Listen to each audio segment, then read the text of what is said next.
Dernière intervention avec Rachel Saada. Donc, je rappelle que vous êtes avocate à Paris, membre du syndicat des avocats de France et spécialisée en droit social, que vous avez défendu des salariés du technocentre de Renault, ou plus du moins leur famille, suite de suicides qui ont défrayé la chronique.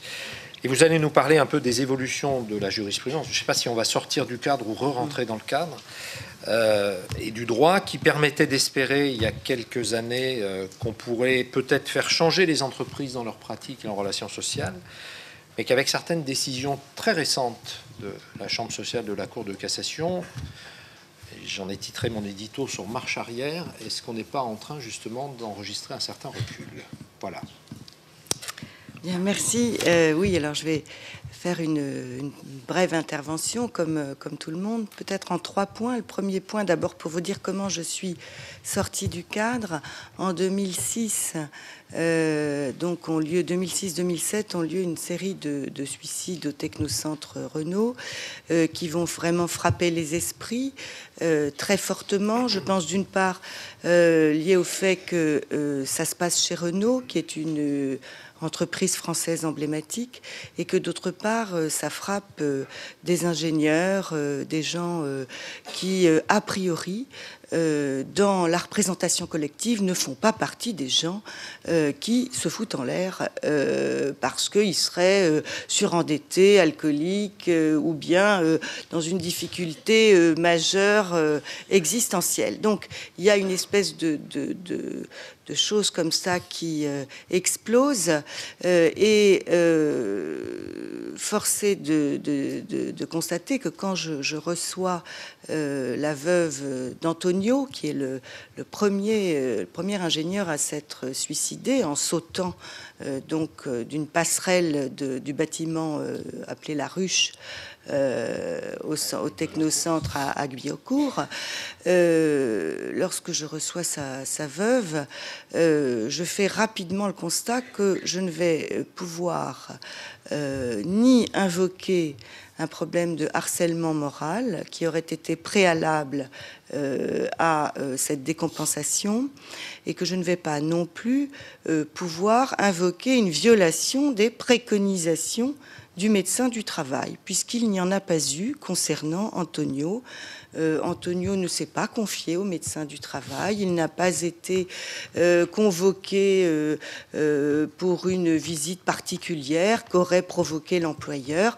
Bref, si je reste dans le cadre, c'est-à-dire si je dois rechercher une expression fautive intentionnelle de l'employeur, je ne peux pas obtenir la reconnaissance de la faute inexcusable. Alors, la faute inexcusable de l'employeur, c'est ce qui permet de dire qu'un accident du travail est survenu par la faute de l'employeur, sachant que la notion d'accident du travail n'induit pas en elle-même une faute, elle exprime simplement le risque du travail.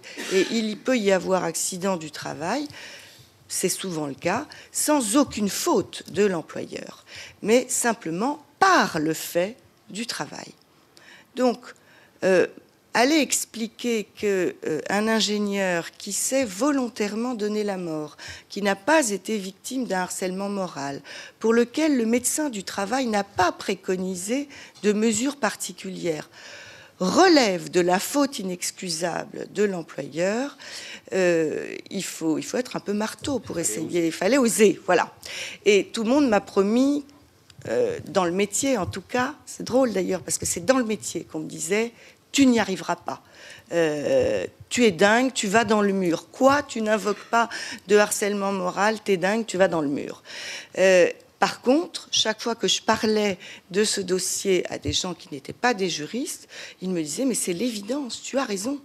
Et donc je me suis plongée, absorbée. Alors c'est vrai que là, pour le coup, le travail invisible a été colossal, puisque j'ai passé des heures dans le local du syndicat CGT du Technocentre, en face de boîtes d'archives, des montagnes de boîtes d'archives, et j'ai commencé à lire tous les PV des CHSCT de l'établissement, et je suis remontée 10 années en arrière. En lisant ces procès-verbaux, j'ai vu que tout était écrit. Le drame qui s'était produit était écrit. C'est-à-dire, et que non seulement c'était écrit, mais que les salariés, les travailleurs, les ingénieurs, les techniciens avaient annoncé, et y compris le médecin du travail, avaient annoncé qu'il se passerait des choses graves si on continuait sur ce rythme-là. J'ai interrogé quoi?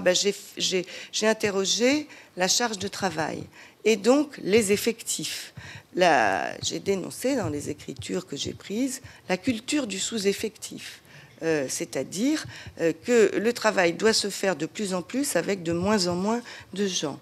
J'ai dénoncé le culte de la performance en reprenant les clés de l'entretien d'évaluation qui était mené chez Renault, c'est-à-dire un véritable culte de la performance, sachant que la performance ne peut pas s'inscrire dans le quotidien. La performance, c'est quelque chose d'exceptionnel, et si vous condamnez quelqu'un à la performance en permanence, eh bien, vous le condamnez tout simplement, parce que on ne peut pas être exceptionnel, excellent, performant, toute la journée, tous les jours, toutes les semaines et tous les mois. Ça n'est toute la vie. Et toute la vie, encore moins. Voilà.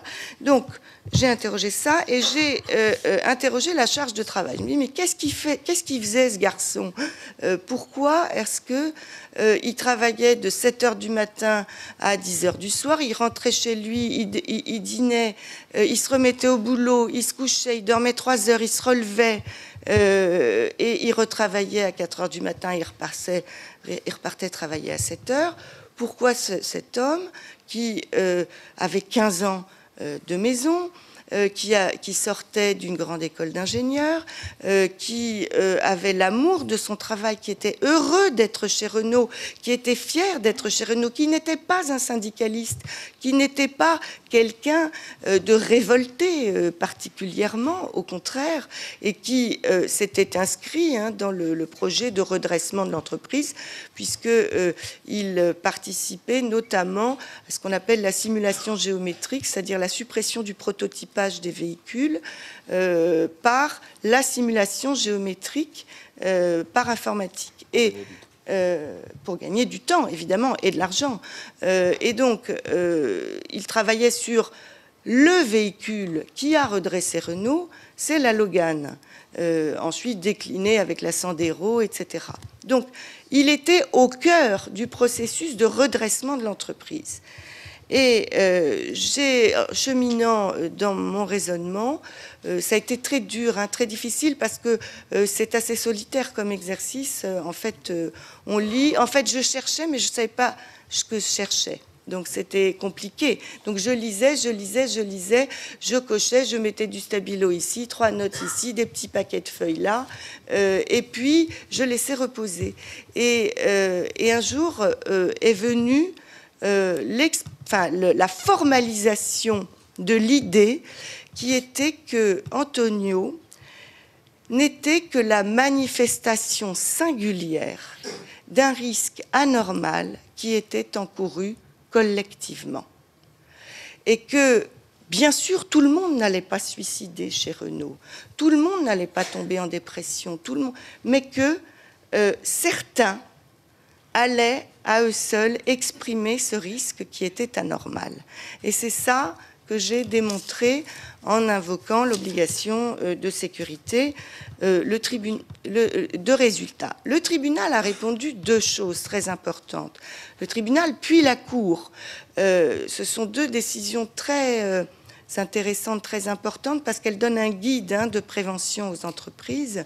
La décision du TAS du 17 décembre 2009 et la décision de la Cour d'appel du 19 mai 2011. Et je précise que Renault, à mon grand regret, a décidé de ne pas se pourvoir en cassation, parce que moi, personnellement, J'aurais aimé avoir la consécration de la Cour de cassation, mais je ne l'ai pas eu. Renault a renoncé à faire le pourvoi et le tribunal a dit deux choses. Le tribunal a dit, premièrement, la santé, ce n'est pas l'affaire du service de santé au travail. C'est l'affaire de toute l'entreprise.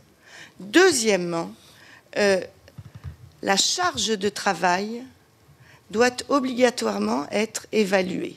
C'est-à-dire qu'Antonio, j'avais fait la démonstration qu'il avait 3 missions transversales. Aucun de ceux qui lui avaient confié chaque mission ne savait ce que pesait cette mission et ne savait ce que pesaient les 2 autres missions. Et Antonio, bien sûr, n'avait pas su dire non. Et il s'est retrouvé dans la nasse, en fait. Et il faut que je m'arrête, c'est pas vrai? Si, si. Eh bien, j'ai fait qu'un point. Alors, peut-être dans les questions... En 2 mots, les 2 points, mais alors, en 2 mots. Le deuxième point que je voulais évoquer, ce qu'avait évoqué François Deriot tout à l'heure, c'est que un arrêt vient d'être rendu le 25 novembre dernier par la Cour de cassation qui semble apporter un infléchissement à l'obligation de sécurité de résultats. Alors, on ne sait pas encore quelle va être la portée de cet arrêt, parce qu'on attend le suivant, et puis parce qu'il y a des discussions jésuistiques entre la deuxième chambre civile qui s'occupe de la réparation, c'est-à-dire tout ce qui concerne ce dont je viens de vous parler, la faute inexcusable, justement, et puis la chambre sociale qui s'occupe de la prévention.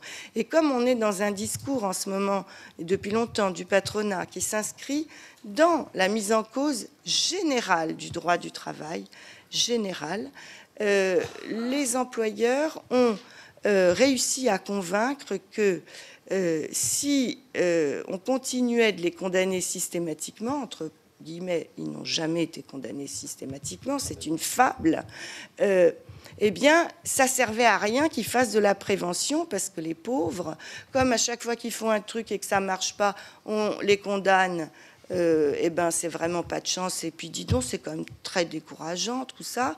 Donnez-nous les moyens de ne pas être condamnés, donc ne nous collez pas une obligation de sécurité, et nous ferons de la prévention.